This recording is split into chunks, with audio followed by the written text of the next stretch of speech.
Apa itu Integrity Lawyers? Integrity adalah satu-satunya law firm Indonesia yang berizin praktik di Australia. Kantor kami selain di Jakarta ada di Melbourne dan Sydney. Kami menangani masalah-masalah keimigrasian. Ingin jadi permanent residen, berbisnis, belajar, bekerja di Australia, tentu bisa menghubungi kami.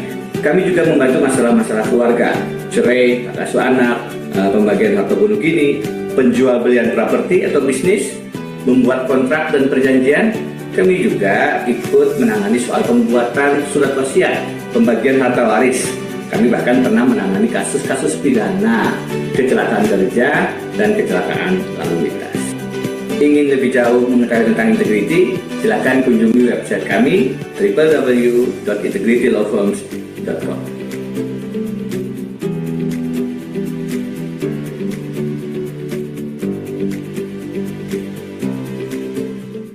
Anda ingin bekerja, mencari cuan, bermigrasi ke Australia.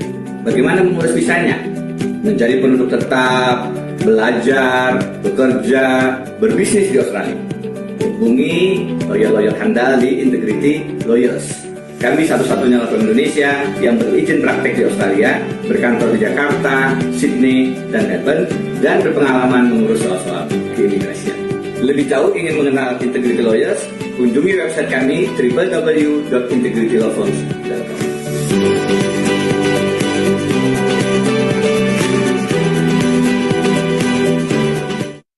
Anda membutuhkan lawyer, apalagi yang bisa berbahasa Indonesia di Australia.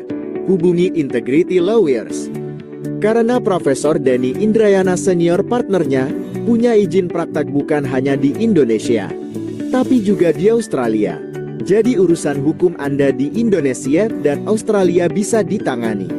Punya persoalan keimigrasian untuk sekolah, bekerja, berbisnis atau menjadi penduduk tetap, mau beli properti, mau membuat atau membeli perusahaan, punya masalah keluarga, waris, perceraian, ada persoalan-persoalan pidana, atau bisa juga mendapat kecelakaan kerja, kecelakaan lalu lintas, dan lain-lain.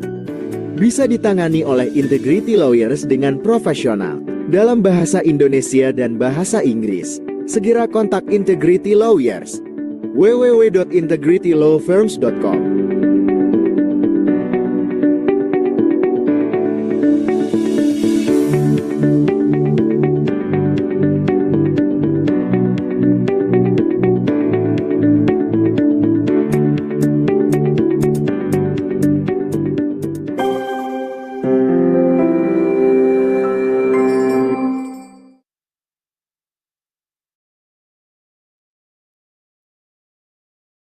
Assalamualaikum warahmatullahi wabarakatuh. Waalaikumsalam warahmatullahi wabarakatuh. Baik, salam sejahtera untuk kita semua. Selamat sore kepada narasumber serta seluruh peserta webinar tips dan trik belajar serta menjadi penduduk tetap Australia yang telah hadir bergabung melalui Zoom meeting pada kesempatan kali ini. Baik, sementara kita ketahui, sebagaimana, mohon maaf saya ulangi, sebagaimana kita ketahui, Australia hingga saat ini masih menjadi salah satu primadona tujuan migrasi bagi warga negara Indonesia. Selain secara geografis, berada dekat dari Indonesia, Australia juga menawarkan pilihan studi yang tidak kalah saing dengan berbagai negara maju di benua Eropa dan Amerika dengan biaya yang lebih terjangkau. Tidak hanya itu, melalui studi di Australia, kita juga memiliki peluang untuk menjadi penduduk tetap atau permanent resident di sana. Dengan menjadi permanent resident atau PR ini, banyak benefit yang kita dapatkan, misalnya tinggal, bekerja, serta belajar di Australia tanpa batas waktu, hingga mendapatkan berbagai hak yang diberikan layaknya kepada warga negara Australia. Nah, pada webinar kali ini akan diulas mengenai kedua hal tadi, yakni tips dan trik belajar di Australia, serta bagaimana pathway atau langkah menjadi penduduk tetap di sana.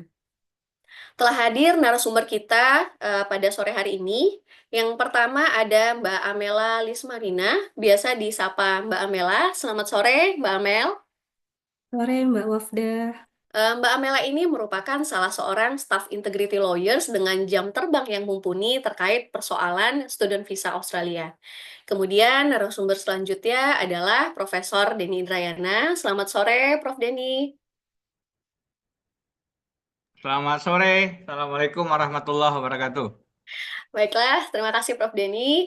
Prof. Denny ini merupakan satu-satunya lawyer yang memiliki izin praktik di Australia sekaligus, mohon maaf saya ulangi, Prof. Denny merupakan lawyer yang memiliki izin praktik di Indonesia sekaligus Australia, kemudian mendirikan Integrity Lawyers yang saat ini telah berkantor di Melbourne dan Sydney. Serta tidak lama lagi akan segera menyusul mendirikan kantor juga di berbagai wilayah Australia lainnya ya, Prof. Insya Allah, insya Allah. Baiklah, sebelum dimulai, barangkali ada sepatah dua patah kata dari Prof. Denny untuk mengawali jalannya webinar pada sore hari ini, Prof. Oke, Baik. Bismillahirrahmanirrahim. Assalamualaikum warahmatullahi wabarakatuh. Terima kasih kepada semua teman-teman peserta webinar. Ini adalah webinar yang Integrity lakukan setiap bulan satu kali. Tujuannya selain untuk berbagi informasi, sharing pengalaman, juga membantu jika memang ada rekan-rekan, sahabat-sahabat yang ingin bermigrasi terutama ke Australia.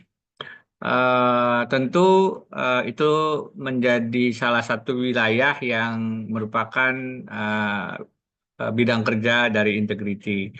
Integrity sendiri adalah Indonesian law firm, basisnya di Jakarta, meskipun kami juga sudah mulai membuka kantor-kantor cabang di beberapa kota di Indonesia. Kami berdiri tahun 2015, setelah saya menyelesaikan amanah sebagai Wakil Menteri Hukum dan HAM pada periode Presiden Susilo Bambang Yudhoyono. Dan sekarang sudah 10 tahun kita berdiri. Di tahun 2022, Integrity yang sebenarnya adalah singkatan Indrayana Center for Government Constitution Society itu melalui kami mendapatkan izin praktek di wilayah hukum Australia. Tahun 2022 kami mulai di negara bagian Victoria dengan ibu kota Melbourne.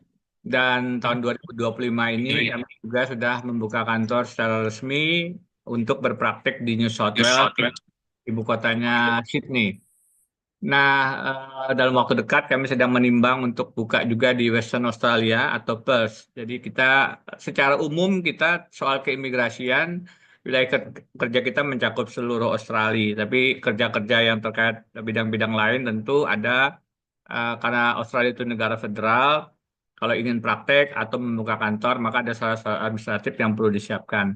Tapi khusus kalau urusan keimigrasian, kita memang mencakup seluruh Australia. Kami mengerjakan bukan hanya masalah imigrasi sebenarnya, sebagaimana tadi ada video-video yang mengenalkan tentang Integrity Lawyers, kita juga mengerjakan masalah-masalah keluarga, masalah pembuatan surat wasiat, masalah pembelian properti, pembelian bisnis, urusan-urusan pidana, atau kecelakaan kerja, kecelakaan lalu lintas, masalah keluarga bisa terkait dengan perceraian, penguasaan wali anak, atau pembagian harta gunung gini, dan seterusnya.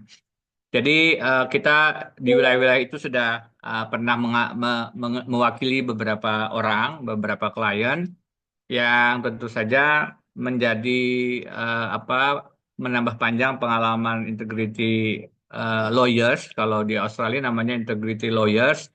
Kalau Indonesia Integrity Law Firm, tapi secara umum kita menyebut Integrity. Dengan nama ini kita ingin menegaskan bahwa kita punya visi untuk tidak hanya menjaga kualitas dan kapasitas kerja secara keilmuan, tapi juga menegakkan prinsip-prinsip integritas dan moralitas dalam mengarungi dunia hukum di Australia, terlebih di Indonesia yang kondisinya memang penuh dengan tantangan, terutama dari misalnya praktek-praktek mafia hukum dan mafia peradilan.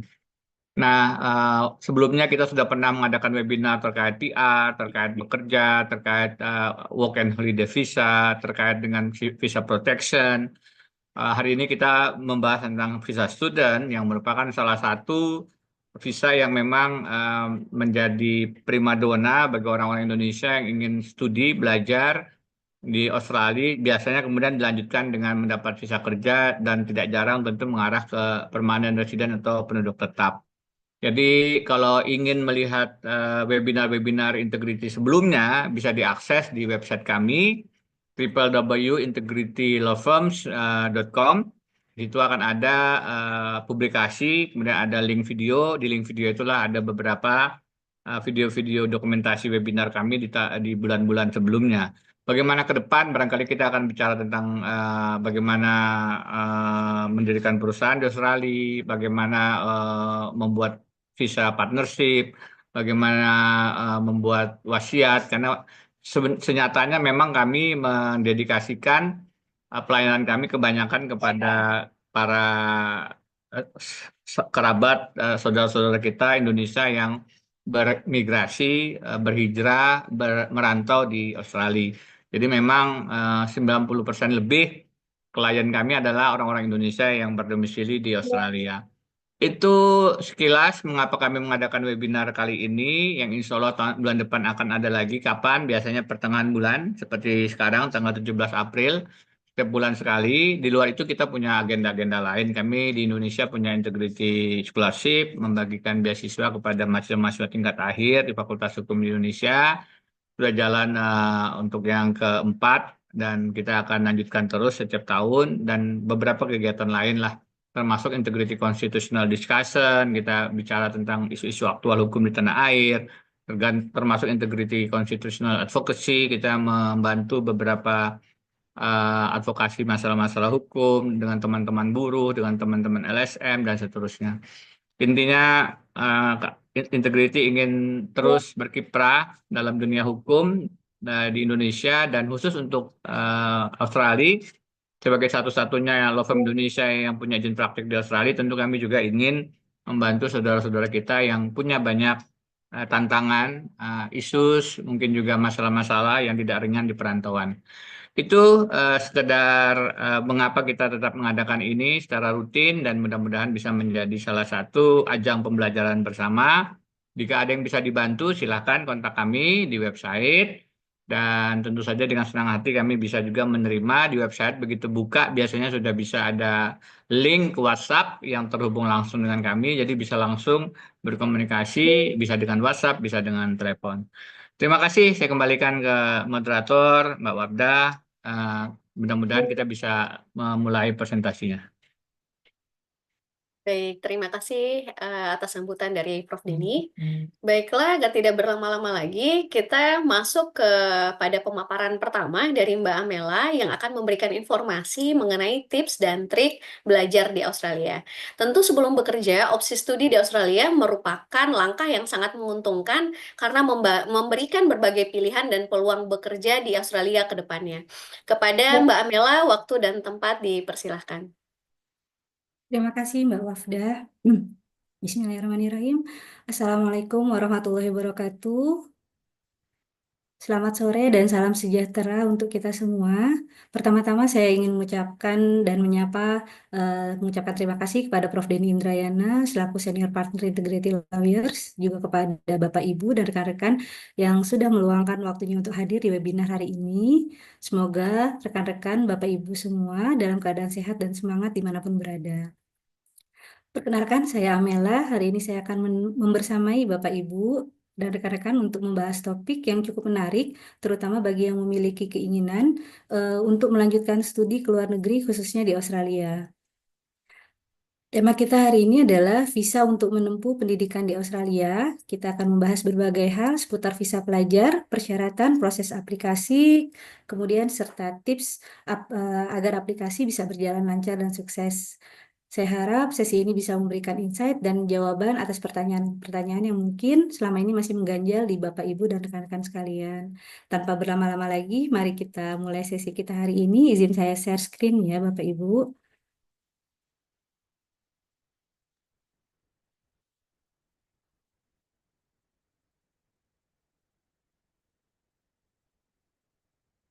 Sudah terlihat ya, Bapak, Ibu, dan rekan-rekan?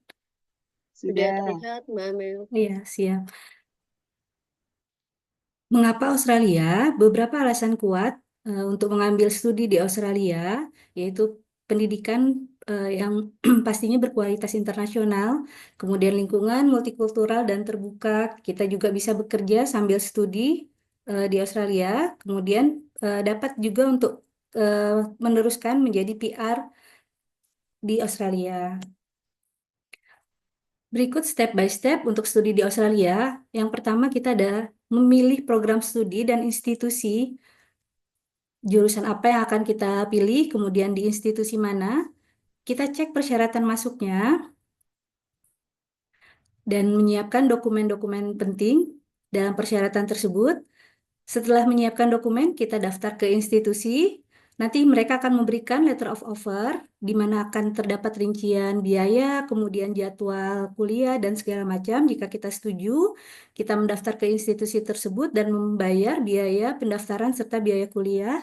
Setelah membayar biaya kuliah dan pendaftaran dan lain-lain, kita akan mendapatkan COE atau Confirmation of Enrollment, di mana COE ini adalah dokumen yang dibutuhkan untuk mengajukan visa student visa subclass 500. Jadi jika COE ini tidak bisa keluar, belum bisa keluar, maka kita belum bisa mengajukan student visa tersebut. Student visa adalah visa yang diberikan oleh pemerintah Australia kepada warga negara asing yang ingin belajar di lembaga pendidikan yang terdaftar resmi di KRIKOS, berlaku untuk sekolah dasar, menengah, pendidikan kejuruan atau TAFE, kemudian program sarjana, magister, doktoral, kursus bahasa Inggris, ELICOS, program foundation, dan persiapan universitas.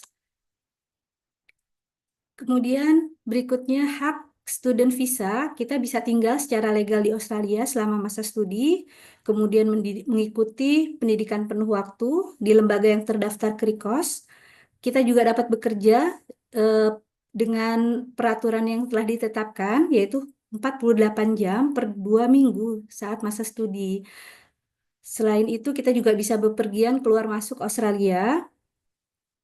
Dan yang terakhir, kita bisa memanfaatkan layanan kesehatan melalui OSHC. Adapun kewajiban ketika kita memegang student visa, yaitu harus mematuhi aturan visa, termasuk durasi tinggal dan batas waktu kerja.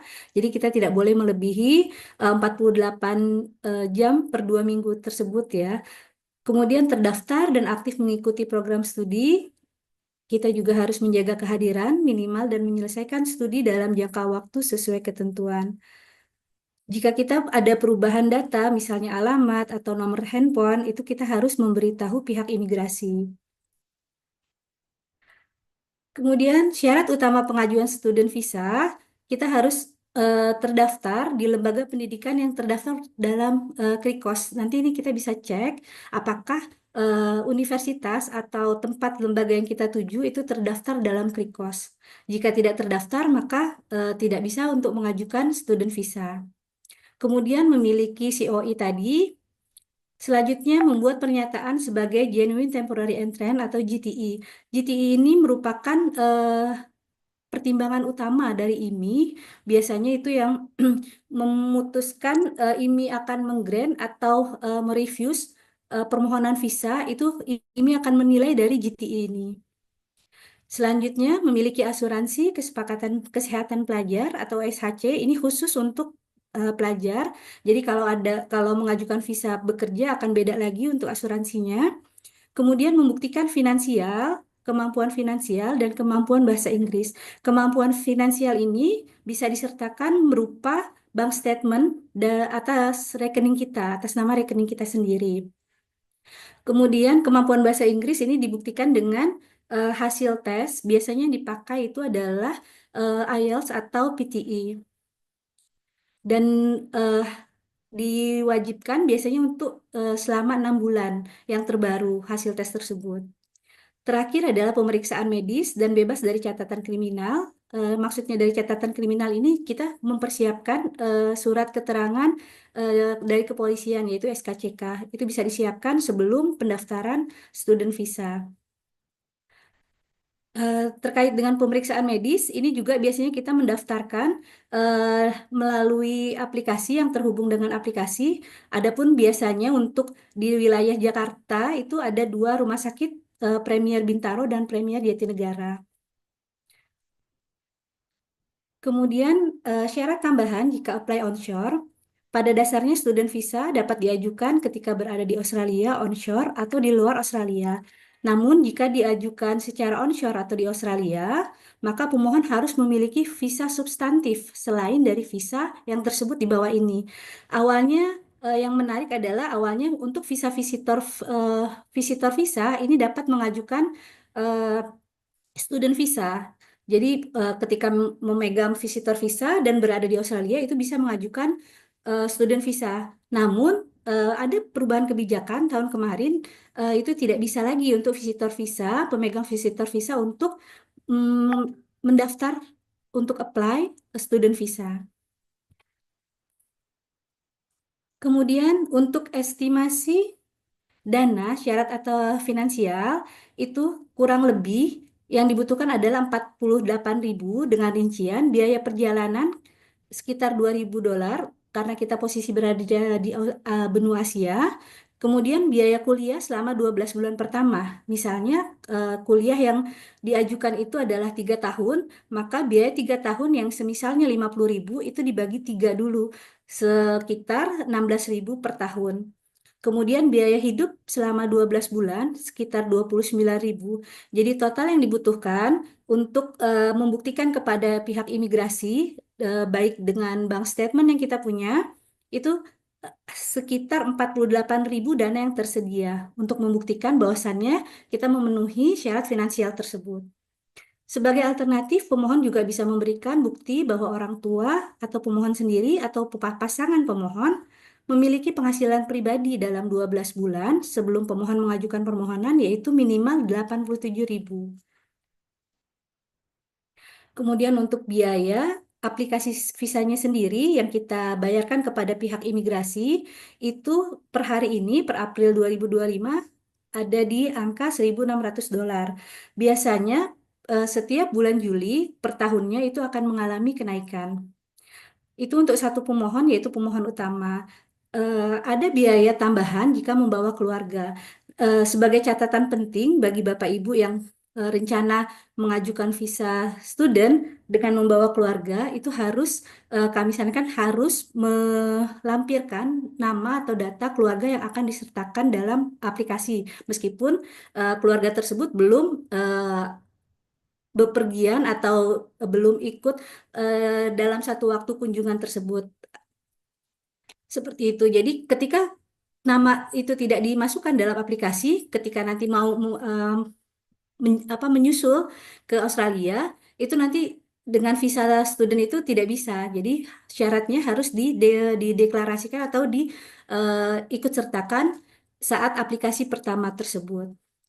Kemudian lama proses untuk visa student itu sekitar 5 minggu sampai 8 bulan. Ini tergantung program studi dan juga tergantung dokumen yang kita sertakan saat aplikasi. Semakin lengkap dan semakin banyak dokumen yang kita berikan kepada imigrasi, itu akan lebih mempercepat keputusan dari imigrasi. Kemudian untuk durasi visa student ini diberikan sesuai dengan durasi program studi dan waktu tambahan. Biasanya tambahannya itu bisa 1-6 bulan setelah studi selesai, tergantung dari jenjang program studi tersebut. Secara umum, durasi maksimal student visa adalah 5 tahun dan dapat diperpanjang jika melanjutkan studi lanjutan di Australia. Dari student visa, ketika kita sudah selesai belajar dengan visa yang kita miliki, kita dapat melanjutkan untuk temporary graduate visa atau kita kenal sebagai Subclass 485.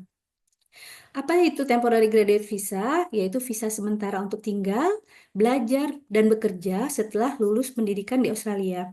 Sering disebut juga sebagai persiapan menuju PR. Saat memegang temporary graduate visa ini sangat bermanfaat untuk membangun pengalaman kerja, menambah poin migrasi, dan mencari sponsor employer. Visa 485 ini terdiri dari 3 stream. Yang pertama, Post Vocational Education Work Stream. Yang kedua, Post Higher Education Work Stream. Dan yang ketiga, Second Post Higher Education Work Stream. Untuk yang pertama, ini ditujukan untuk pendidikan vokasional dengan kualifikasi yang relevan untuk pekerjaan yang dibutuhkan Australia. Ada usia maksimal untuk mengajukan visa ini yaitu 35 tahun ketika mengajukan visa. Dan ada persyaratan harus memegang student visa dalam masa 6 bulan sebelumnya. Jadi ketika mengajukan temporary graduate visa ini, itu tidak boleh melebihi 6 bulan dari masa kelulusan.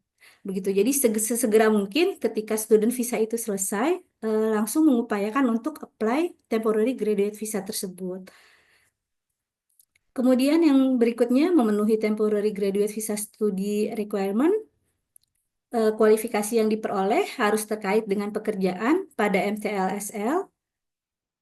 Kemudian diperlukan positive skill assessment dari lembaga penilaian resmi. Jadi nanti ada penilaian dari lembaga resmi, kita harus mengikuti skill assessment tersebut. Kemudian memenuhi persyaratan bahasa Inggris, kesehatan, karakter, dan lain-lain. Sama seperti tadi, kesehatan ini kita harus mengecek, mengikuti medical check up di lembaga yang telah ditunjuk oleh pihak imigrasi Australia. Namun jika misalnya saat student visa kita masih berlaku, pernah melakukan cek kesehatan dan itu dalam waktu 1 tahun, itu masih bisa digunakan kembali untuk mengajukan temporary graduate visa tersebut. Jadi dokumen kesehatan itu masih bisa digunakan.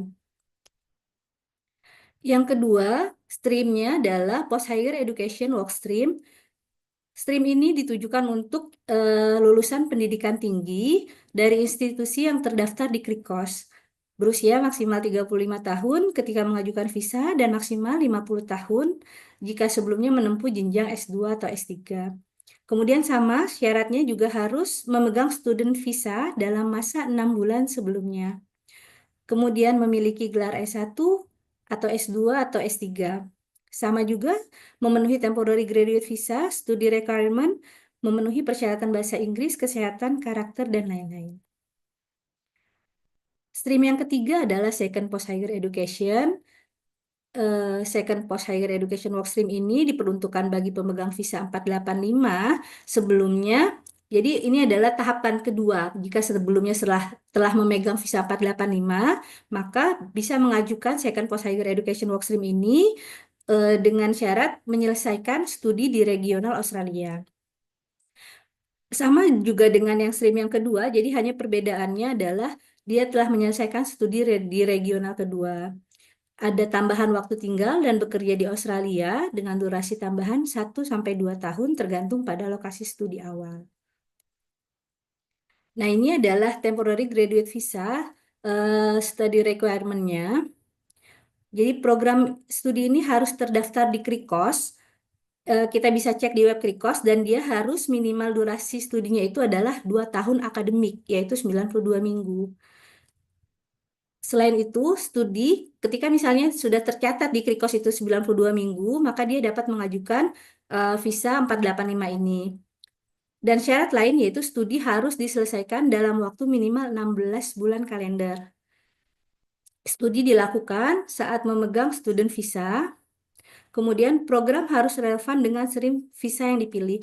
Jadi ada 3 stream ini diupayakan sekali, kita harus hati-hati, jangan sampai kita salah memilih stream. Jika salah kita memilih stream, maka akan berdampak pada aplikasi visa kita yang invalid, kemudian tidak akan diproses oleh imigrasi. Maksudnya tidak akan diproses adalah tidak akan diberikan keputusan, refuse atau di grant seperti itu. Jadi usahakan ketika kita memilih stream yang kita pilih adalah pilihan yang tepat. Dan berikut adalah tabel perbandingan ketiga stream dari visa 485 ini yang tadi sudah disampaikan. Mungkin bisa terlihat lebih mudah untuk diketahui. Jadi untuk visa Post Vocational Education Workstream ini digunakan untuk pendidikan vokasional, lulusan pendidikan vokasional yaitu TAFE diploma dan lain-lain di Australia. Kemudian untuk Post Higher Education Workstream ini untuk lulusan S1, S2, dan S3 dari institusi pendidikan tinggi di Australia. Kemudian untuk Second Post Higher Education Workstream, ini untuk pemegang visa 485 sebelumnya yang studi di wilayah regional. Nah, ini adalah persyaratan utama dari ketiga stream ini. Untuk yang stream pertama itu minimal 92 minggu, harus melakukan skill assessment, dan bidangnya itu harus sesuai dengan occupation list. Kemudian kalau untuk Post Higher Education Workstream, ini gelar dari institusi KRIKOS dan dia berasal dari visa studentnya sebelumnya. Kemudian untuk Second Post Higher Education Workstream harus studi dan tinggal di regional area dan sebelumnya harus pegang visa 485. Dan berikut untuk kebutuhan skill assessment, kalau untuk Post Vocational Education Workstream itu harus atau wajib untuk skill assessment. Kemudian kalau untuk Post Higher Education Workstream itu tidak perlu skill assessment. Kemudian kalau untuk Second Post Higher Education Workstream itu tidak perlu juga untuk skill assessment. Untuk masa tinggal, stream yang pertama itu hanya 18 bulan saja. Stream yang kedua itu bisa 2 sampai 3 tahun tergantung pada kualifikasi. Dan sementara stream yang ketiga itu 1 sampai 2 tahun tergantung lokasi regional. Tujuan utama dari stream yang pertama ini adalah memberi waktu kerja setelah lulus vokasi. Kemudian untuk Post Higher Education Workstream itu tinggal dan bekerja setelah studi pendidikan tinggi. Untuk Second Post Higher Education Workstream, ini untuk memperpanjang waktu tinggal bagi yang sudah pernah pegang 485. Adapun biaya untuk stream 1 dan stream 2 itu sama di 2.200. Ini biaya yang kita bayarkan ke imigrasi. Kemudian kalau untuk yang Second Post Higher Education itu hanya 880. Untuk keputusan dari imigrasi atau processing time itu biasanya sekitar 78 hari sampai 5 bulan. Dan untuk yang stream yang kedua ini lumayan cepat, lebih cepat dibanding yang lain yaitu 12 hari sampai 45 hari. Namun sekali lagi ini tergantung dari kebijakan ini yang melihat atau menilai dokumen kita lengkap atau tidak.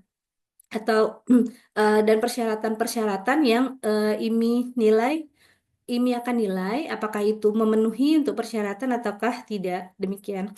Sementara untuk yang Second Post Higher Education Work ini tidak diketahui untuk berapa lamanya, jadi tergantung imigrasi. Demikian penyampaian dari saya.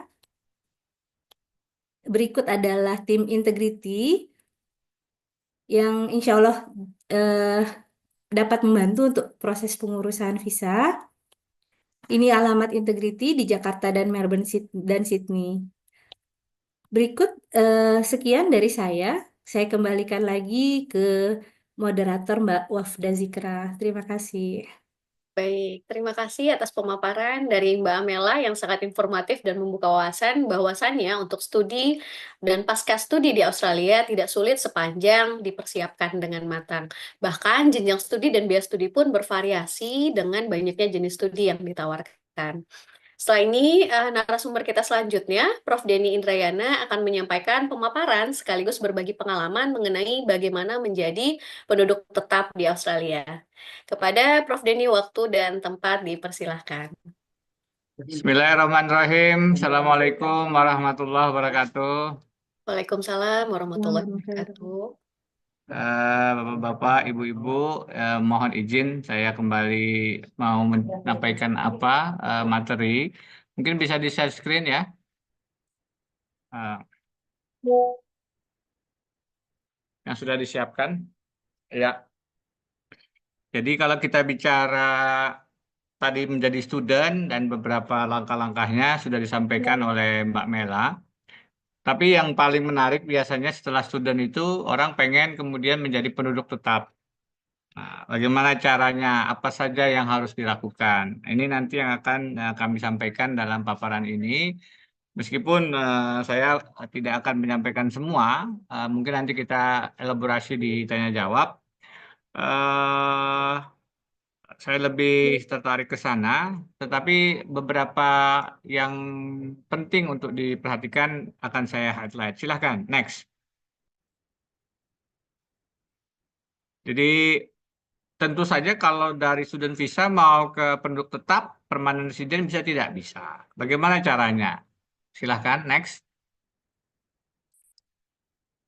eh Penduduk tetap itu berbeda dengan citizen ya. Jadi kalau penduduk tetap itu bukan warga negara Australia. Penduduk tetap itu eh, orang yang bisa menetap di Australia dalam batas waktu yang tidak terbatas dan tentu saja syarat untuk menjadi permanent resident itu lebih sulit. Kalau di Amerika Serikat namanya green card. Next.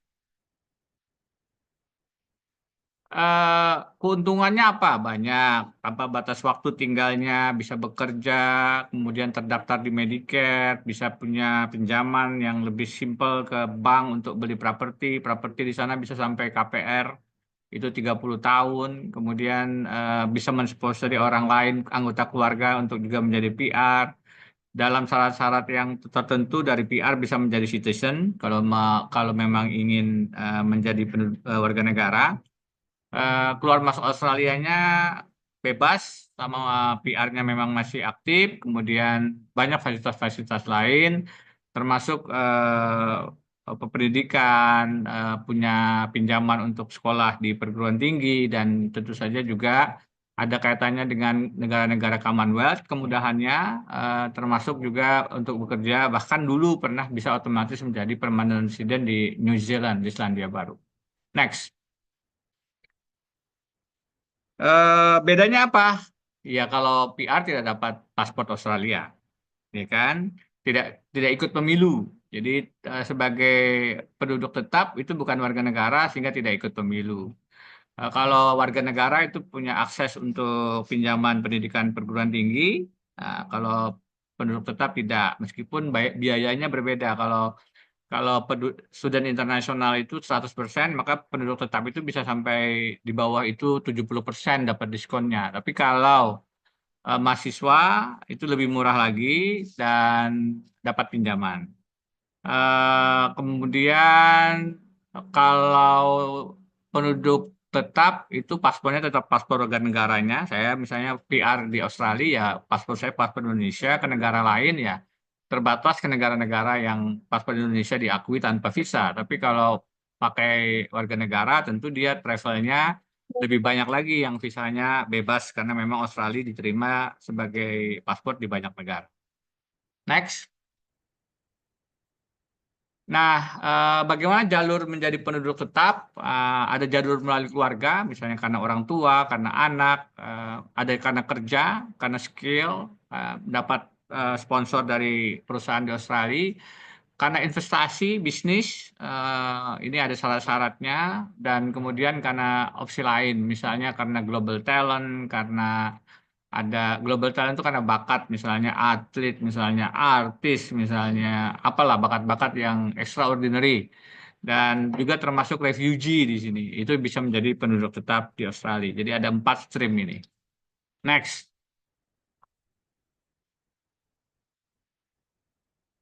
Jalur yang populer tapi tidak mudah adalah melalui jalur skill kerja ya. Ada yang temporary, kemudian berlanjut ke permanen. Jadi temporary itu misalnya visa 482 dengan mendapatkan sponsor dari perusahaan, kemudian sponsor ini juga berkenan untuk melanjutkan ke yang permanen. Dari permanen inilah kemudian yang bersangkutan bisa menjadi permanent resident. Saya awalnya datang dengan student visa dengan beasiswa dari Australian Development Scholarship.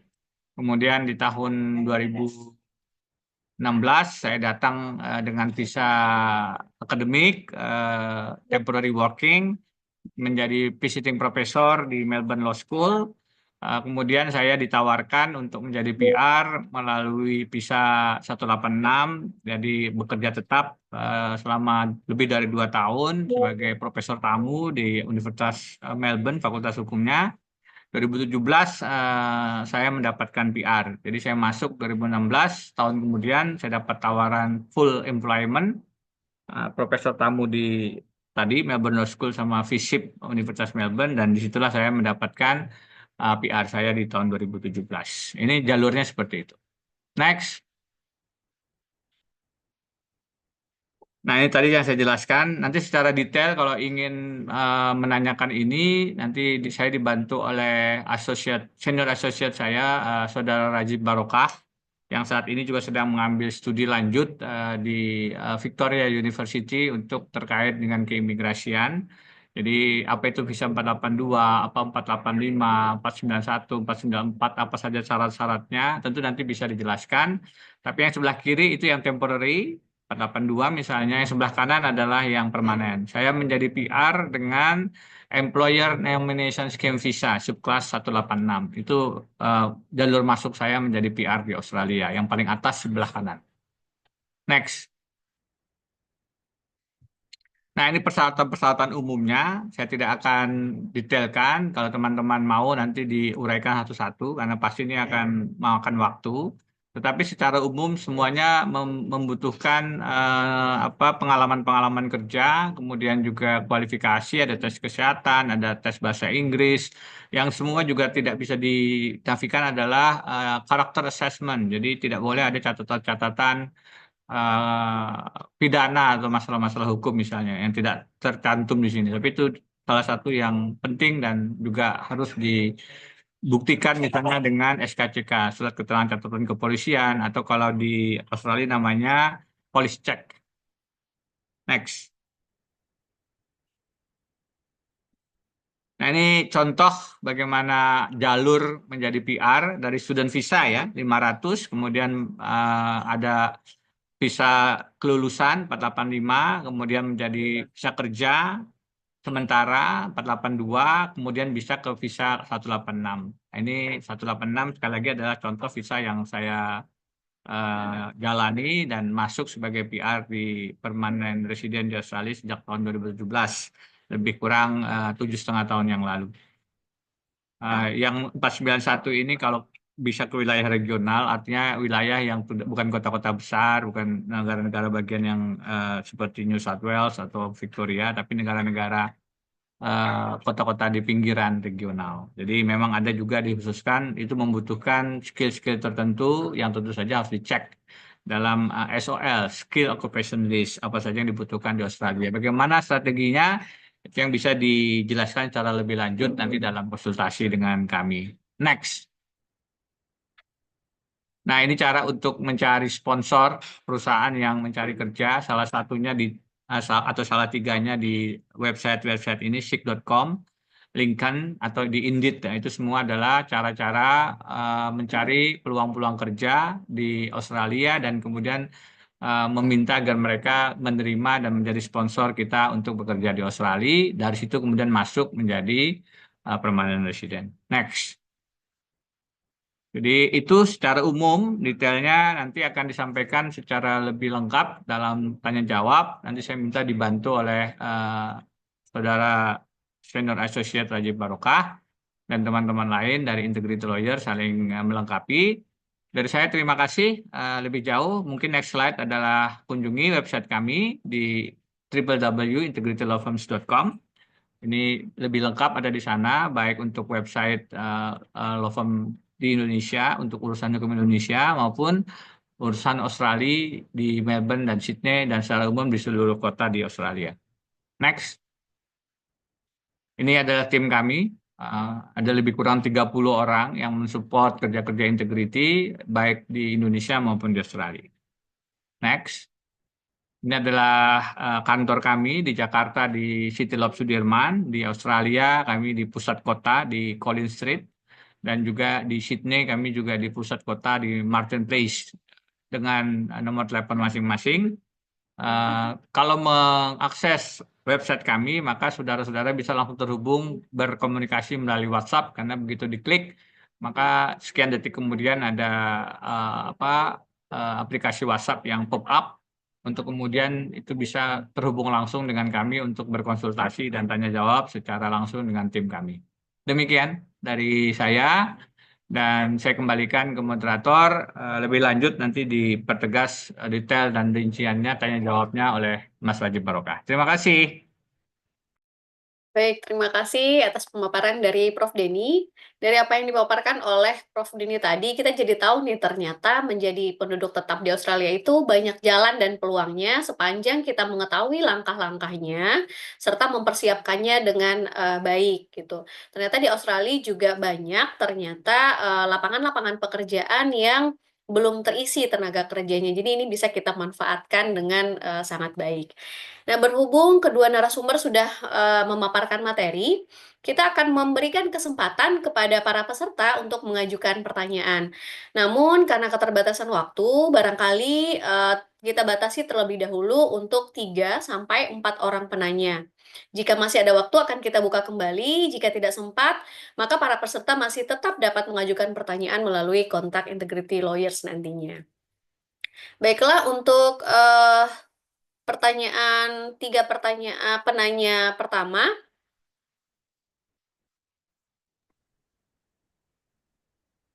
mungkin tim bisa dibantu ada yang raise hand.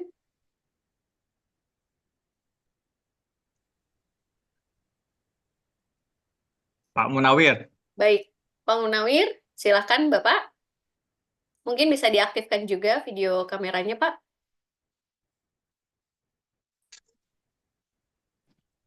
Bisa saya ikut berbicara? Iya, boleh silahkan Bapak. Kebetulan bapak saya itu kan sudah PR Australia 155. Nah, dan adik saya juga sudah paspor Australia. Itu bagaimana dengan saya yang setiap kali saya pengajuan visa selalu ditolak? Seperti itu. Iya, baik Bapak. Mungkin barangkali Mas Razif bisa menanggapi Mas atau dari Prof. Denny. Ya. Oke. Jadi begini, Pak. Jenis visa itu di Australia ada sangat banyak ya. Ada kurang lebih 100 lebih lah visa tuh. Dengan masing-masing kriteria dikabulkan atau ditolaknya gitu. Nah, memiliki eh, orang tua, saudara yang merupakan permanent resident atau citizen Australia, memang dalam tataran tertentu dia memberikan keuntungan bagi orang-orang yang ingin apply visa gitu ya. Tapi lagi-lagi tidak serta-merta ketika memiliki keluarga yang sudah menjadi citizen di Australia atau permanent resident di Australia, serta-merta ketika apply, lalu akan langsung di-grant. Tetap harus disesuaikan kriteria yang Bapak miliki dengan visa yang ingin di-apply. Gitu. Nah, itu sangat banyak kriterianya, Pak. Itu diatur di Schedule 2 Migration Regulation. Seluruh persyaratan yang ada di dalam schedule tersebut itu harus dipenuhi. Jadi memang harus disisir satu persatu. Oke. Misalnya, Bapak ingin migrate ke Australia dengan jalur working visa misalnya. Meskipun misalnya visa 482 begitu ya. 482 streamnya core stream list. Meskipun Bapak ada keluarga di sana, semua keluarga sudah menjadi warga negara Australia, tapi ternyata profesi Bapak tidak masuk ke dalam skill occupation list, tetap saja itu tidak bisa. Itu ditolak. Gitu. Nah, dalam kondisi seperti itu, berarti Bapak harus apply visa lain. Misalnya, Bapak ambil visa ada kita kenal namanya remaining relative. Itu family stream, bukan working. Jadi, karena seluruh anggota keluarga Bapak sudah di Australia, tinggal Bapak satu-satunya, misalnya begitu ya. Nah, dari jalur situlah Bapak apply. Jadi memang ketepatan dalam memilih visa mana yang lebih cocok untuk kriteria yang Bapak miliki itu tetap penting. Meskipun sudah ada keluarga, sudah ada bisnis, sudah ada properti di Australia. Karena sangat banyak sekali, Pak. Kelas visa dibagi menjadi subkelas, subkelas itu dibagi ke dalam beberapa stream lagi, totalnya lebih dari 100. Itu yang bisa saya sampaikan, Pak Munawir. Enggak, jadi kayak kemarin itu saya coba pengajuan menggunakan visa turis, Pak. 600. Oke.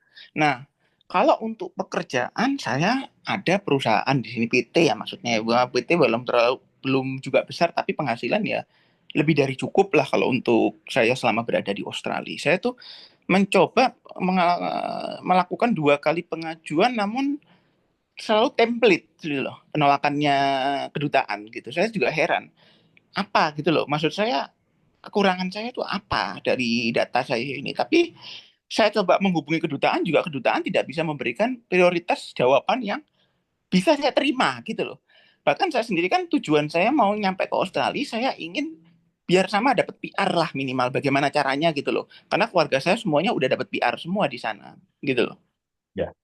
Biasanya di notification of refusal itu ada alasan penolakan, Pak. Biasanya untuk visitor itu alasan penolakannya schedule 4. Jadi angkanya dari 4 itu, dia 4 digit. Ada public criteria interest. Hmm.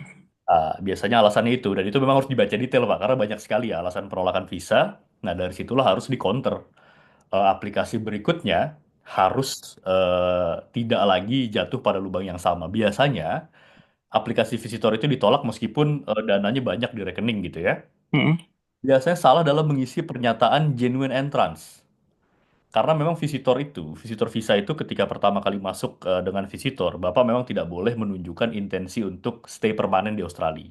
Jadi Oke. kalau tadi Bapak bilang Bapak mau masuk, ya memang biar dapat PR begitu kan. Mm-mm. Kalau saja itu disebutkan gitu ya, dan imigrasi mendengar itu, otomatis pasti visa Bapak ditolak. Nggak Kenapa? menyebutkan. Karena ada syaratannya, Mm-mm. genuine entrance. Oke. Gitu. Jadi memang apply visanya itu ya sebagaimana kita jelaskan tadi ya itu penuh strategi lah gitu. Jadi kalau memang Bapak diketahui bahkan tidak disebutkan tapi diketahui dari kayak misalnya dari karakter kehidupan di Indonesianya begitu ya. Wah, Mm-mm. ini orang kayaknya akan cari PR nih di Australia. Kalau dimulai dengan visitor, ditolak visitornya, Pak. Gitu. Nah, ini terus supaya kita bisa masuk itu pakai jenis apa dong ya? Saya juga jadi bingung dong ini. Banyak sekali, Pak Munawir. Jadi biasanya kami gini, Pak. Kami biasanya menyediakan servis itu yang namanya comprehensive assessment. Oke. Itu untuk kami cocokkan background seseorang yang ingin datang ke Australia. Jadi harus memang didetailkan, Pak, dicocokkan secara detail. Backgroundnya apa, kapasitas yang dia punya apa, bagaimana kondisi keuangannya, bagaimana kondisi pendidikannya, apakah sudah pernah memiliki catatan visa ditolak atau tidak, cancellation atau tidak, bagaimana keluarganya, dan lain sebagainya, banyak sekali. Itu nanti akan kita cocokkan dengan kriteria visa mana yang paling relevan, gitu. Oke. Jadi tidak bisa memang dengan cepat gitu ya dijelaskan saya begini begini begini. Oh, visa Bapak A, visa Bapak B. Wah, itu masih banyak sekali detail-detail yang perlu dicek. Apakah Bapak bisa apply visa secara valid atau tidak? Kalau valid, bagaimana potensi penolakannya, bagaimana potensi di grantnya dan lain sebagainya. Begitu, Pak Munawir. Oke. Baik. Baik, terima kasih kepada Pak Munawir. Kita lanjut ke penanya selanjutnya. Ada Mbak Vina. Iya, Silakan, Mbak Vina, barangkali bisa diaktifkan video kameranya. bentar ya. Baik.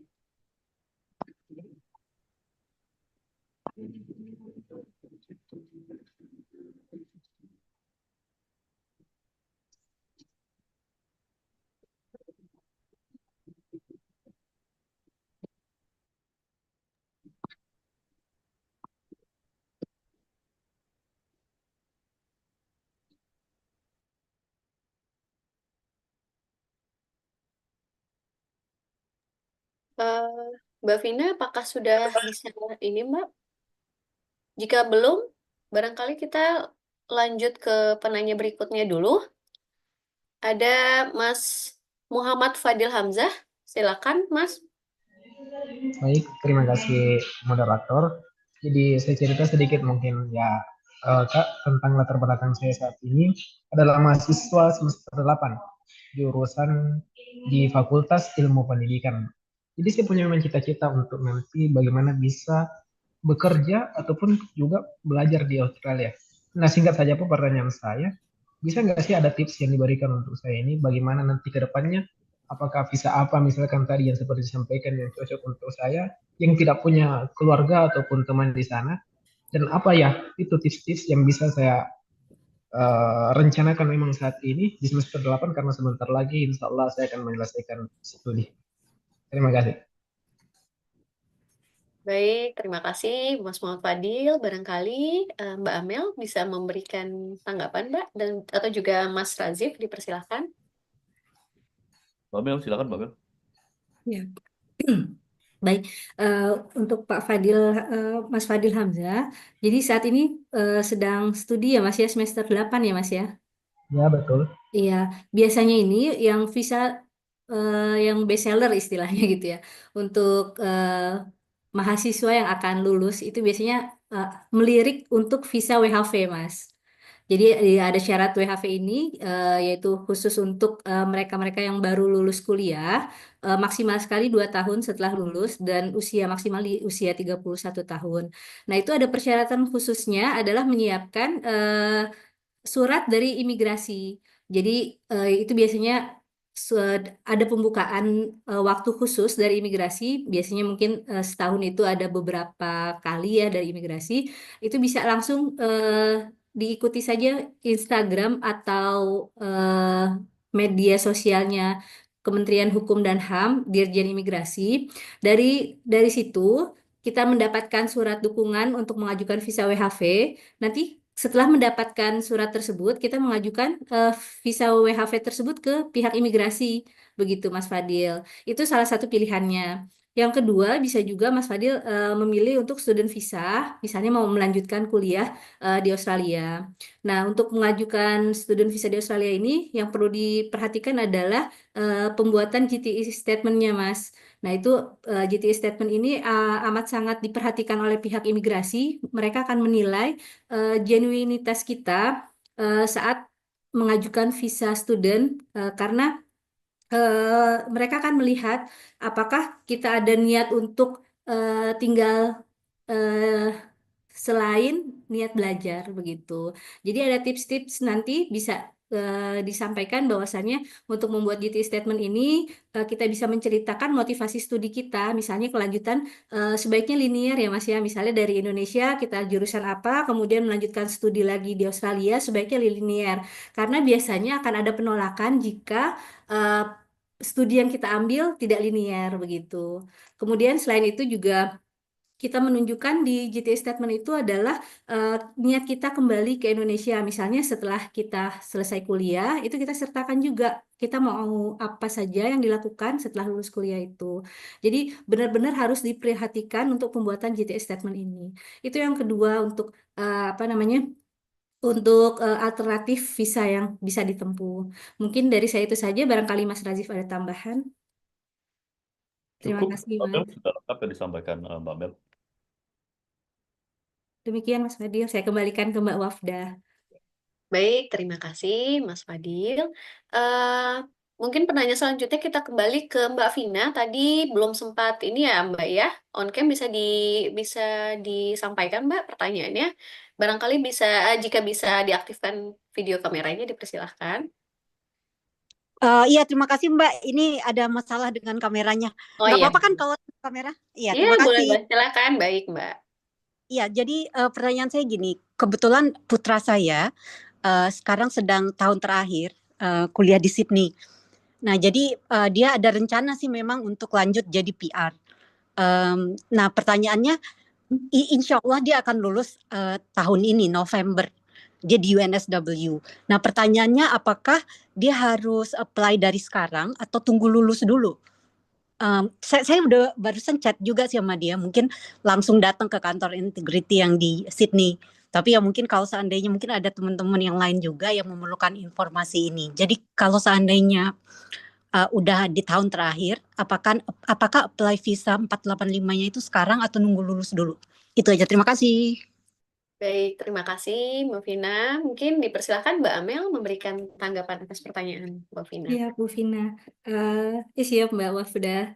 Izin Bu Vina, jadi ketika seseorang itu menyelesaikan studi, itu harus eh, s- sampai mendapatkan ijazah terlebih dahulu, Bu Vina, baru bisa mendaftarkan ke 485. Jadi, namun demikian, untuk persiapan-persiapannya itu dapat dilakukan dari sekarang.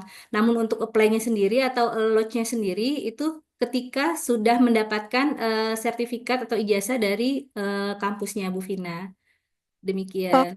Dan iya, tapi maksimal, ya, maksimal itu izin tidak boleh lebih dari 6 bulan ya Bu ya. Jadi ketika lulusnya itu adalah misal di tanggal 30 November, maka tidak boleh lebih dari 30 Mei begitu Ibu untuk mendaftarkan visa 485 tersebut. Jadi kalau bisa ketika sudah mendapatkan sertifikat, bisa langsung untuk lodge Ibu. Disiapkan dari sekarang, kemudian jadi saat nanti sudah lulus, tinggal klik lodge-nya saja. Demikian, Bu oh, Vina. Jadi persiapannya itu lumayan, dokumen-dokumennya juga perlu dipersiapkan dari sekarang ya Bu. Misalnya SKCK, kemudian AFP, Police Certificate tadi, kemudian Health Examination, begitu Bu Vina.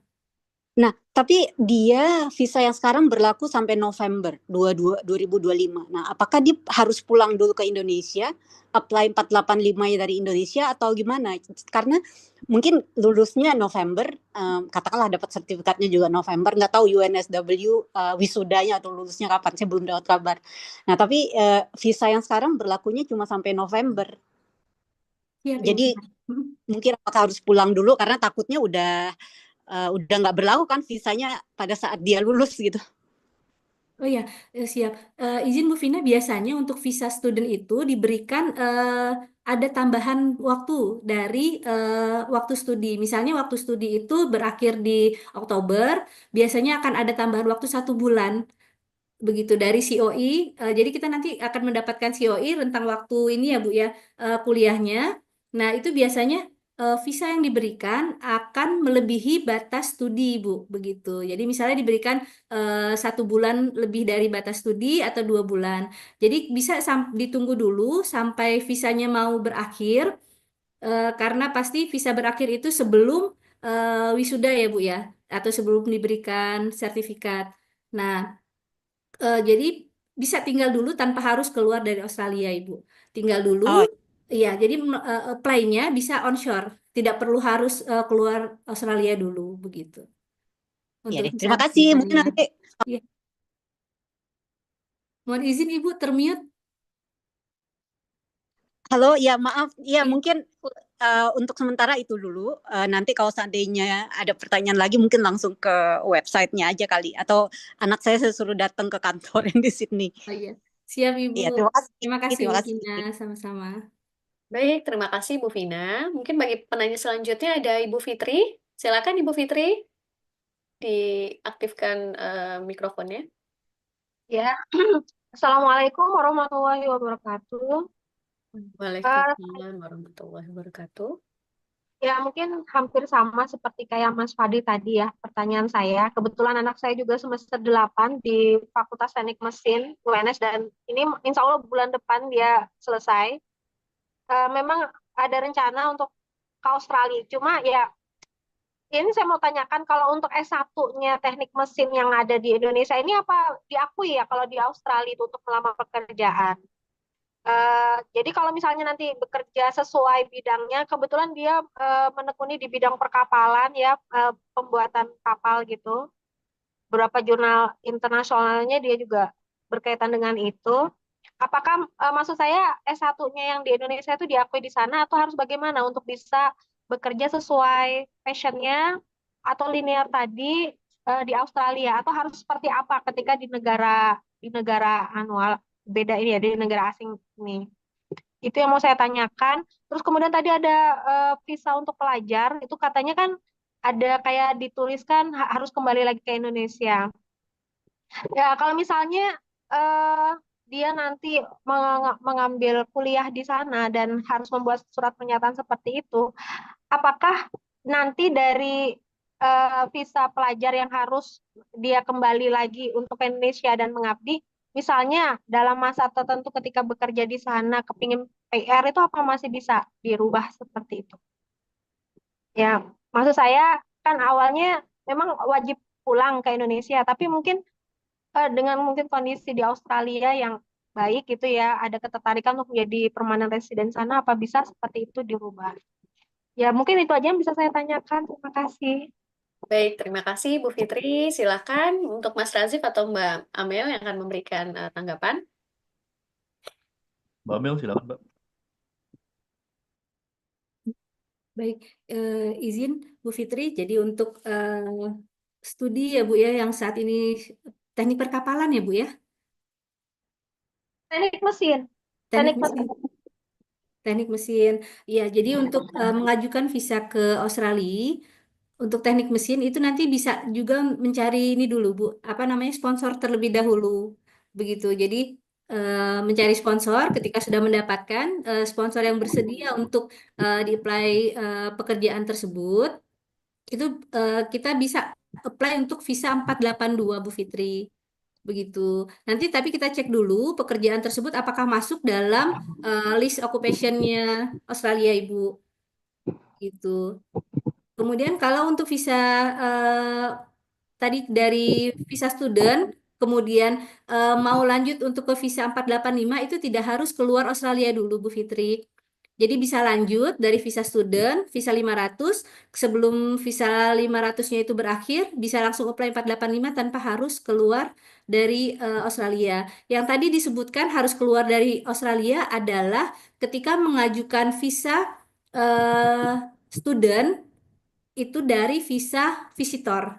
Jadi misalnya Bu Fitri punya memegang visa visitor, itu tidak bisa serta-merta saat Bu Fitri tinggal di Australia dengan visitor visa, Ibu mengajukan student visa. Itu tidak bisa untuk onshore. Jadi Bu Fitri harus keluar dari Australia dulu untuk apply student visa. Begitu. Jadi kalau dari student visa ke visa 485 atau visa untuk bekerja itu tidak harus keluar dari Australia, Bu Fitri. Demikian. Kita Terima tambahan. kasih atas penjelasannya. Sama-sama Bu Fitri.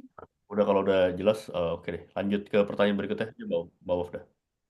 Baik, lanjut ke pertanyaan berikutnya. Ada ini Bapak atau Ibu ya, Febri Eka Ramdhani, silakan. Bisa diaktifkan video kamera dan mikrofonnya. Belum standby sepertinya. Mungkin kita lanjut ke ini Bapak Yusman ya. Oh, halo. Oh iya, Mas silahkan. Oh iya, Ya, iya saya pernah sebelumnya studi di SW di Sydney. Tapi itu mulainya dari Februari 2011. Karena seingat saya mohon maaf termute, Mas. maksudnya mulai kuliahnya dari 5 November 2011.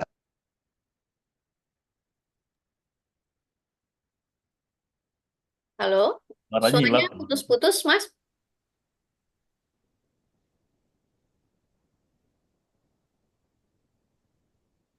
Mikrofonnya mute ya, masih mute, Mas, maaf.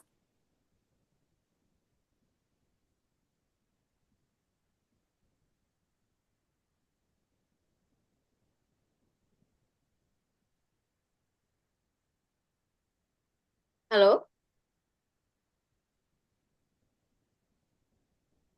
Cek. sudah jelas. Silakan, Mas Yusman. Oh, tadi kirain Mas Febri, sorry.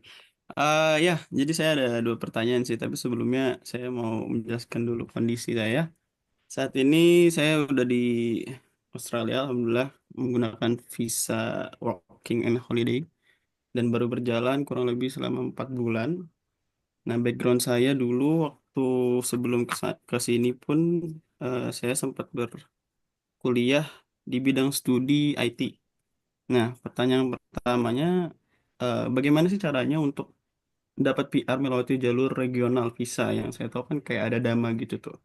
Kemudian dalam kasus saya sendiri tuh pathway apa yang kira-kira bisa saya fokuskan gitu, paling cocok dari sekarang. Karena kan waktu saya ini kemungkinan masih panjang gitu ya, masih bisa di-extend ke tahun ketiga atau bahkan ke student. Tapi kalau misalkan katakanlah, let's say saya mau fokus langsung ke visa regional, kira-kira apa langkah yang paling cocok buat saya? Kemudian yang kedua, pun kalau ada kesempatan jalurnya saya bisa mendapatkan pathway to PR melalui background S1 saya yang sebelumnya ini itu seperti apa kira-kira? Itu aja sih. Makasih. Baik, terima kasih Mas Yusman. Silakan Mas Razif, barangkali ada tanggapan. Oke, Mas Yusman. Jadi begini ya, memang untuk menyediakan pathway seseorang, lagi-lagi tadi saya sampaikan memang setiap orang itu memiliki kondisi yang berbeda. Jadi assessment-nya itu harus sangat detail. Tapi kalau secara umum, memang visa regional itu tadi Mas Yusman sebut ada DAMA gitu ya. Visa regional itu memang chance-nya lebih tinggi daripada visa yang non-regional. Kenapa? Karena memang banyak sekali orang-orang baik pendatang ataupun lokal di Australia yang tidak mau bekerja di wilayah-wilayah regional, baik itu karena wilayahnya ataupun karena profesinya. Nah, eh, kalau untuk mengejar visa DAMA, memang saran saya, Mas Yusman, sejak sekarang itu tentukan ya wilayah. Karena DAMA itu kan sekarang ini ada 7 state ya yang punya apa namanya perjanjian DAMA dengan government. Nah, itu masing-masing state tuh punya kriteria yang berbeda juga tuh. Yang paling utama apa yang berbeda adalah skill occupation list-nya. Jadi masing-masing DAMA itu harus dicek juga. Apakah profesi yang nanti Mas Yusman ingin tuju itu termasuk ke dalam skill occupation list DAMA yang diatur di masing-masing regional tersebut. Misalnya Mas Yusman di Darwin gitu, misalnya di Northern Territory itu ada sendiri apa lembaga soal DAMA-nya. Nah, itu harus dicek tuh sejak sekarang gitu ya. Apakah occupation-nya masuk di situ dan juga persyaratan-persyaratan lainnya. Tapi kalau DAMA, memang dia lebih ringan daripada persyaratan pada umumnya, kayak misalnya bahasa Inggris itu dikasih concession tuh. Misalnya di visa yang biasanya gitu ya, non-DAMA, bahasa Inggrisnya IELTS 6,0 gitu ya. Itu di DAMA bisa 4,5, bisa 4,0. Jadi memang sangat diberikan kelonggaran untuk apa pekerja-pekerja yang ingin masuk ke dalam wilayah regional. Dan yang perlu dipastikan juga lagi-lagi adalah pengalaman kerja. Karena biar bagaimanapun ini sangat penting untuk syarat skill assessment-nya. Hambatan yang sering dialami orang itu adalah dia bekerja di salah satu tempat, tapi ya hanya sekedar bekerja saja, tapi lupa ketika pindah dia nggak minta surat keterangan atau reference letter gitu ya. Karena nanti ketika dia mau apply ke visa damanya, itu pasti akan diminta untuk skill assessment. Apakah Anda memiliki pengalaman setidak-tidaknya 1 tahun gitu ya di bidang yang dinominasikan gitu. Nah, yang harus dipahami juga kebanyakan pekerjaan di Dama itu kaitannya dengan okupasi yang tadi kan Mas Yusman kan menyebutkan latar belakangnya IT gitu ya. Se- Sepanjang pengalaman yang pernah saya tangani ya sedikit gitu occupation list di wilayah regional yang masuk ke wilayah masuk ke occupation IT itu juga harus disiapkan juga gitu.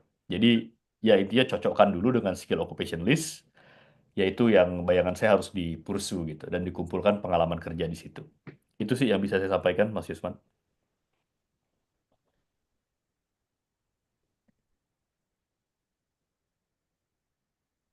Oke, terima kasih Mas Razif. Yuk, sama-sama Mas. Baik, terima kasih Mas Yusman. Mungkin kita buka untuk satu pertanyaan lagi. Tadi kita sudah panggil Mas Febri ya. Mas Febri Eka Ramdhani, apakah sudah standby? Atau kalau belum kita geser ke... Iya, sudah. Oh, ya ini beda ini Iya, ya, beda device ya. oh nggak sama. Cuman tadi koneksinya terputus, ya ampun. Oh iya, baik. Silahkan Mas Febri. Oh iya, saya sebelumnya sudah pernah kuliah S1 lulus di 2015. Tapi saya pertama kali eh, berangkatnya di Februari 2011. Dan waktu saya lulus 485 itu, saya eligible-nya graduate work stream. Karena karena seingat saya ada perubahan dari visa 485 yang tersedia saat itu. Kalau hanya pemegang visa yang mengajukan student visa setelah 5 November 2011 yang baru bisa eligible untuk post study higher education stream di 2015 itu.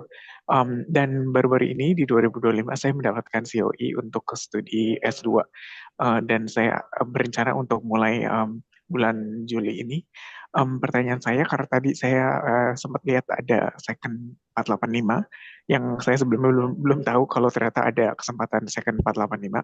Pertanyaan saya, bagaimana apakah saya bisa eligible untuk second 485 visa? Baik, Mas Febri, mungkin bisa dijawab Mbak Amel atau Mas Razif? Mbak Mel, silakan Mbak. Ya, terima kasih Mas Razif dan Mbak Wafda. Jadi izin Pak Febri untuk pertanyaan terkait dengan untuk peluang visa 485 yang kedua ya Pak ya. Jadi kami sampaikan bahwasannya untuk visa 485 yang kedua itu ada syaratnya bahwasannya kuliah yang di sebelumnya atau visa yang sebelumnya itu 485 yang pertama itu studinya di wilayah regional. Jadi apabila Pak Febri Oh, sebelumnya kuliah atau tinggal di wilayah regional, maka bisa untuk lanjut ke 485 tersebut, Pak Febri. oh, Kalau iya. boleh tahu posisi kuliahnya di mana, Pak? Yang saat sebelumnya, Pak? Oh, tidak, itu di Metro Sydney, jadi mungkin tidak eligible. Oh iya, siap, Pak Febri. Baik. Mungkin itu, Mbak Ika Wafda. Terima kasih. Baik, terima kasih Mbak Amel atas tanggapannya. Barangkali karena keterbatasan waktu, untuk penanya langsung kita batasi dulu. Namun jangan khawatir bagi para peserta yang ingin bertanya atau butuh informasi lebih lanjut, bisa menghubungi kami melalui kontak Integrity Lawyers. Wafdah, Mbak, Iya, baik Mas. ini dua lagi yang mau nanya mungkin dihabisin aja kali ya. Oh, Ada. boleh.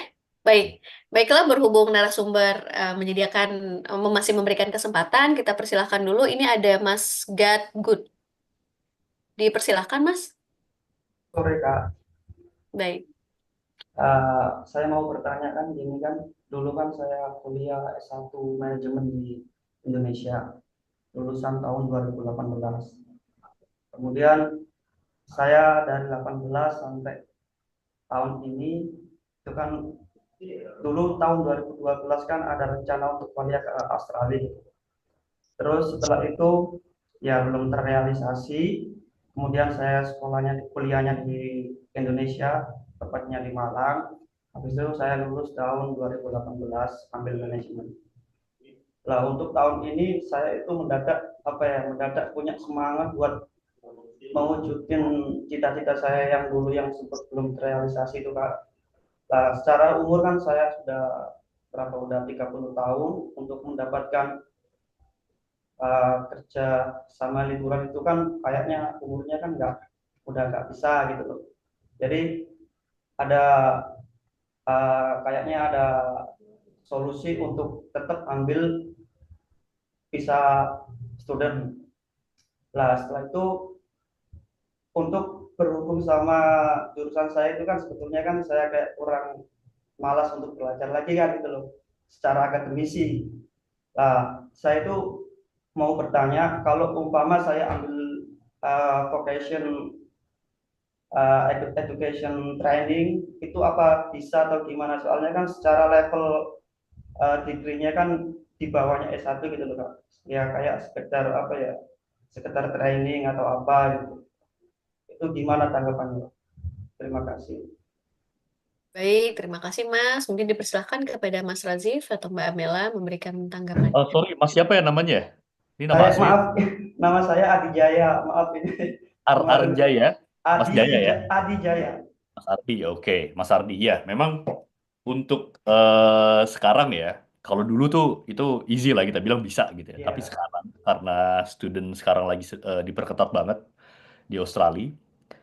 Kalau untuk turun level pendidikan itu jadi salah satu alasan untuk memang visanya itu ditolak, visa studentnya gitu. Tapi apakah absolut akan ditolak? Enggak juga. Contohnya saya ini turun nih pendidikan saya di Indonesia S2, Magister Hukum di Universitas Indonesia. Saya ke Australia ambil visa student dan saya turun ke graduate diploma immigration law. Levelnya turun kan karena graduate diploma itu di bawahnya S2. Graduate diploma baru S2 gitu. Nah, yang akan menjadi titik pertarungan itu adalah dalam menyusun yang tadi Mbak Mela sebut sebagai GTE statement, Genuine Temporary Entrance. Jadi bagaimana cara kita nanti menghadirkan argumentasi bahwa meskipun Mas Ardi sudah ambil S1 manajemen, tapi tetap penting untuk mengambil kuliah atau kursus TAFE tadi, gitu. Ya memang tidak bisa betul-betul berubah pendidikan gitu ya, akan semakin susah untuk bikin argumentasinya. Harus memang dicari yang ada titik singgungnya gitu ya. Dan itu harus disupport dengan argumentasi-argumentasi yang pada dasarnya mengatakan bahwa memang hanya di Australia saja nih Mas Ardi bisa melanjutkan pendidikan itu. Dan itu penting untuk menunjang karir Mas Ardi selanjutnya di Indonesia nanti gitu. Itu kalau itu bisa berhasil disusun, kemungkinan besar tetap bisa di-grade. Kalau saya walaupun saya udah S2 di Indonesia, ya tapi saya susun argumentasi bahwa Migration Law of Australia nggak ada di Indonesia. Saya nggak bisa belajar di Indonesia atau di negara lain dimanapun gitu ya, selain di Australia. That's why meskipun turun level, ya saya tetap harus belajar di Australia. Karena Australia lah tempat terbaik untuk memberikan pengajaran soal migration law, kan gitu. Nah itu salah satu argumentasi yang akhirnya diterima oleh imigrasi, dan akhirnya student visa saya bisa keluar. Jadi Mas Ardi harus mampu menyusun argumentasi yang seperti itu. Itu sih yang bisa saya sampaikan, Mas. Jadi secara secara jurusan kan Kak, saya kan ambil ekonomi gitu loh. Jadi Oke. saya harus menyusun GTE, kan saya kan aktivitasnya dari jenjang waktu 2018 ke 2025 itu kan aktivitas saya kan sebagai detailer, car wash detailer, Sebagai kemudian apa? Sorry, Taylor.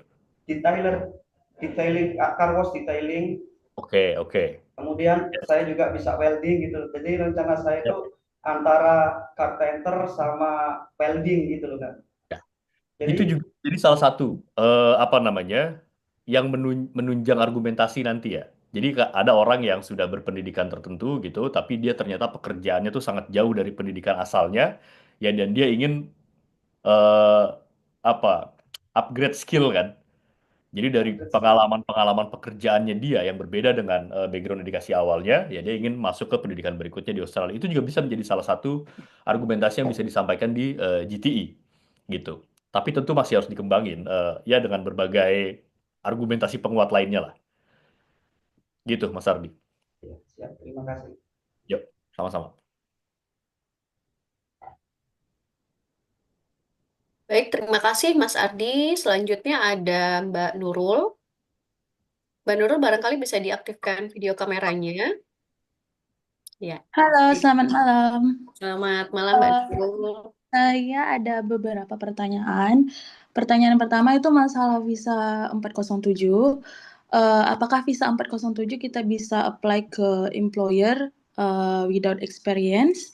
Dan untuk visa dama,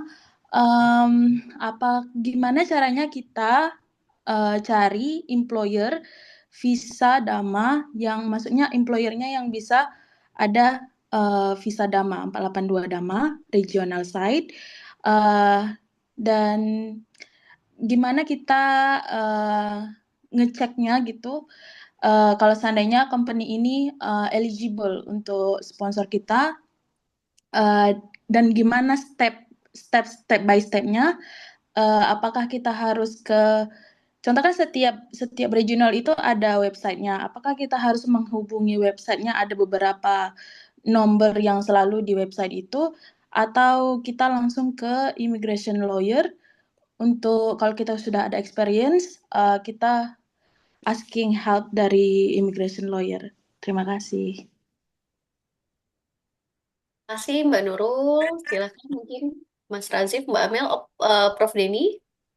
Oke. Ada Prof. Denny juga. Kalau untuk nanti coba diulang ya pertanyaan saya agak kurang nangkap semua tadi. Kalau soal untuk visa training 407, dia ada 3 stream setahu saya ya, soal orang-orang yang bisa masuk ke 407. 2 di antaranya itu butuh pengalaman. Yang satu itu, yang satu itu student, dia harus student dan sudah bisa membuktikan bahwa dia relate di bidang yang akan didominasikan. Yang kedua itu pengalaman memang butuh setidaknya 1 tahun di bidang yang dinominasikan.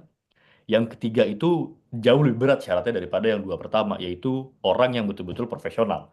Dia memiliki license terdaftar di negara asal gitu ya, atau di even udah di Australia gitu ya, dia punya profesi yang setidaknya terdaftar gitu di lembaga-lembaga yang memang punya otoritas untuk mendaftarkan itu. Kayak misalnya lawyer itu kan di Indonesia harus terdaftar di pengadilan tinggi dan di Pradi gitu-gitu. Jadi tiga stream itu untuk visa training tidak bisa untuk orang-orang yang betul-betul zero experience, kecuali dia Oh, student di bidang yang linear gitu. Itu bisa gitu ya. Tapi tetap harus student di bidang yang dinominasikannya itu linear dengan pekerjaan. Nah, itu untuk 407. Kalau untuk visa Dama, bagaimana cara kita cari employer yang betul-betul punya Dama? Di immigration itu ada websitenya, Mbak Nurul. Di Google ketik aja, cek entity hold Dama agreement gitu. Nanti masuk tuh ke websitenya. Nanti Mbak Nurul bisa apa namanya bisa cek di situ apakah perusahaan yang menawarkan pekerjaan itu terdaftar dalam labor agreement Dama atau tidak. Nah, yang tricky itu biasanya gini. Yang tricky biasanya employer yang nge-reach kita itu dia bukan pakai nama perusahaannya, tapi dia pakai business name. oke. Ya, contoh misalnya ada restoran, misalnya apa, John's Restaurant gitu kan, ngehubungin. Nah, kalau kita cek di website untuk ngecek damanya, itu John Restoran nggak keluar gitu.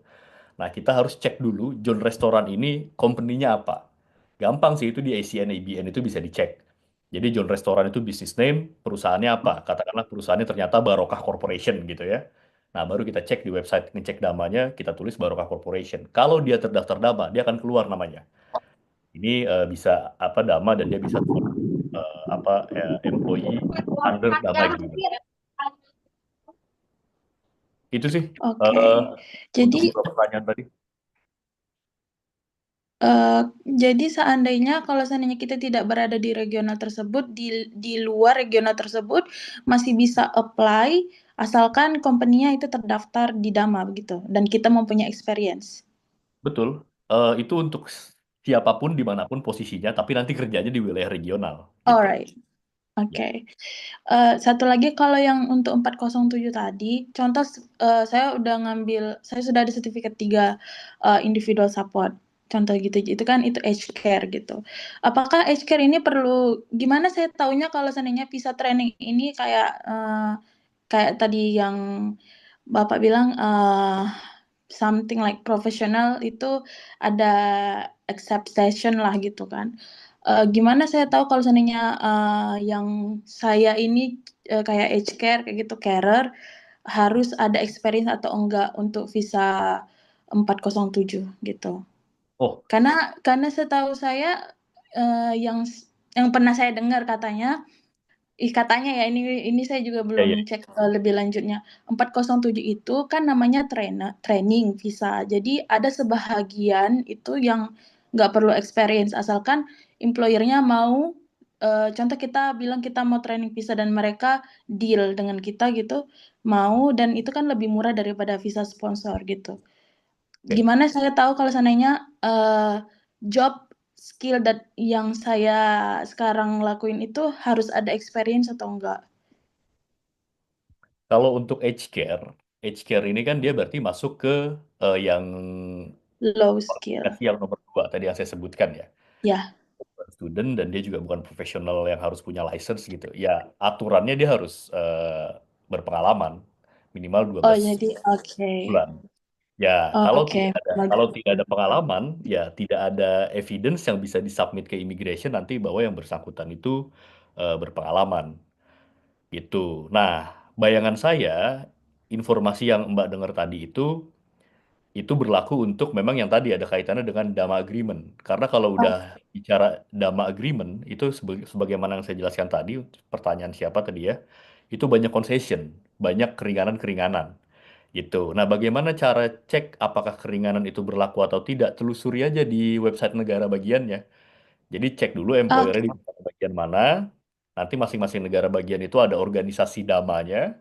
Nah, di situ nanti disebutkan tuh, gitu. Apa namanya, concession-concession apa aja yang diberikan, termasuk pekerjaan-pekerjaan apa aja yang bisa masuk ke dama tersebut. Itu sih, Mbak Nurul. Terima kasih. Baik, terima kasih Mas Razi. Barangkali ada tambahan dari Prof. Denny, Prof? Cukup, lanjut dulu aja. Baik. Ada baiklah untuk penanya terakhir ada Mas Ilham Hanafi. Silahkan Mas Ilham Hanafi diaktifkan mikrofon dan videonya. Ya, oke, makasih Mbak. Saya mau nanya, Mas, Mbak. Jadi kebetulan saya baru aja pulang dari Australia dan Januari ini gitu ya, karena ikut istri saya yang dapat beasiswa S2 gitu. Jadi pertanyaan pertama adalah sebenarnya saya karena memang saya pengen kembali gitu ke Australia. Saya itu udah punya 7 tahun pengalaman di dunia HR sebenarnya di Indonesia dan saya udah S2 juga, tapi S2-nya bukan di Australia, di Eropa gitu. Nah, kira-kira kalau saya mau coba apply ke Australia itu bisa melalui visa apa yang cocok dan gimana menurut dari pandangan hukum tuh chance saya sebesar apa gitu. Itu yang pertama. Dan yang kedua adalah kalau misalnya nantinya istri saya mau coba apply ke Australia gitu. em, Apa namanya kan dia harus pulang dulu ya ke Indonesia kan karena 2 tahun eh, dapat beasiswanya dari Australia AAS gitu dan dia harus pulang. Nah itu setelah 2 tahun chance-nya akan bagaimana? Apakah itu terakumulasi poin atau gimana? Itu sih. Terima kasih. Baik, terima kasih Mas Ilham. Silakan mungkin barangkali Mas Razif atau Prof. Denny memberikan tanggapan. Kalau untuk human HR kan ya, HR itu sekarang yang saya cek itu dia terdaftar sih di skill occupation list ya. Jadi dia bisa masuk ke visa 482 sebetulnya. Jadi sepanjang Mas Hanafi dapat sponsor Mhm. employer yang ingin memberikan sponsor merekrut sebagai HR itu sangat besar menurut saya peluangnya. Apalagi Mas Hanafi backgroundnya udah sekolah di Eropanya di ini gak? Apa yang berbahasa Inggris berarti ya, Pak Iya, pendidikannya. Belanda. Oke, nah itu juga udah jadi apa namanya kesempatan yang besar gitu ya. Yang penting dapat sponsor, apalagi pengalamannya 7 tahun. Biasanya syaratnya itu setinggi tingginya pengalaman itu 4 tahun tuh. Jadi kalau Oh. 7 tahun itu udah oke banget gitu. Nah, memang yang jadi pengalaman yang jadi bacaan saya yang akan jadi permasalahan itu adalah status istrinya Mas Hanafi. Mhm. Karena tadi Hmm. kewajiban kembali selama 2 tahun gitu ya. Ya. Ada conditionnya tuh di student visanya biasanya tuh kalau nggak salah 8535 kalau nggak salah atau 8534 gitu. Itu untuk Mhm. student yang didanai oleh pemerintah dan memiliki kewajiban untuk kembali ke negara asal gitu kan. Ya. Dia nggak akan bisa bikin valid visa application baik onshore maupun offshore gitu. Jadi eh, ya itu kalau mau di apply itu butuh waiver dan waivernya juga cukup rumit Mhm. untuk diajukan. Jadi bisa jadi ada kondisi di mana ya hanya Mas Hanafi yang bisa balik ke apa Australia Mhm. untuk dapat visa 482 itu. Oke. Itu sih Mas Hanafi yang bisa saya Oh. sampaikan. Tapi setelah 2 tahun istri saya bisa kembali Oh, setelah 2 tahun bisa, udah selesai. Setelah 2 tahun kondisinya selesai itu. dan dia bisa apply kerja di Australia juga kalau gitu ya. Sudah selesai. Ketentuan yang 2 tahun itu kalau udah selesai terlampaui ya, Mhm. itu Itu akan sebetulnya terakumulasi poin nggak sebetulnya sih nantinya untuk dia PR? Misalnya istri saya mau PR. Kalau poin itu kan banyak pertimbangan ya. Kalau Mhm. di Indonesia dan dia bekerja untuk bidang yang sesuai, itu experience bisa dihitung sebagai poin juga, gitu. Oke, oke. Oke, Itu sih, makasih Mas. Pak Nafi. Dari Prof. Denny atau Mbak Amel mungkin ada tambahan. Cukup, lanjut. Dari saya cukup, Mas Razif. Terima kasih. Baik, terima kasih Mas Ilham dan Mas Razif atas tanggapannya. Baiklah, seluruh pertanyaan sudah dijawab oleh para narasumber. Terima kasih atas antusiasme para peserta webinar kita pada hari ini. Cukup banyak pertanyaan yang masuk, namun mohon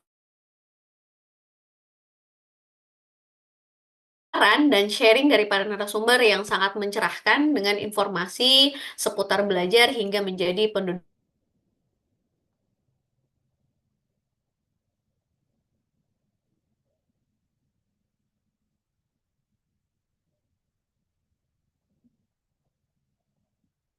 Mbak Mela putus. Mbak Mela, Mbak Wafda putus ya suaranya.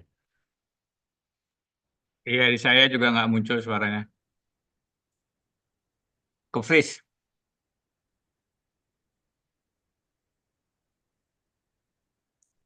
Coba diambil alih aja. Rajib atau Mbak? Ah, Tadi space ya? Sih.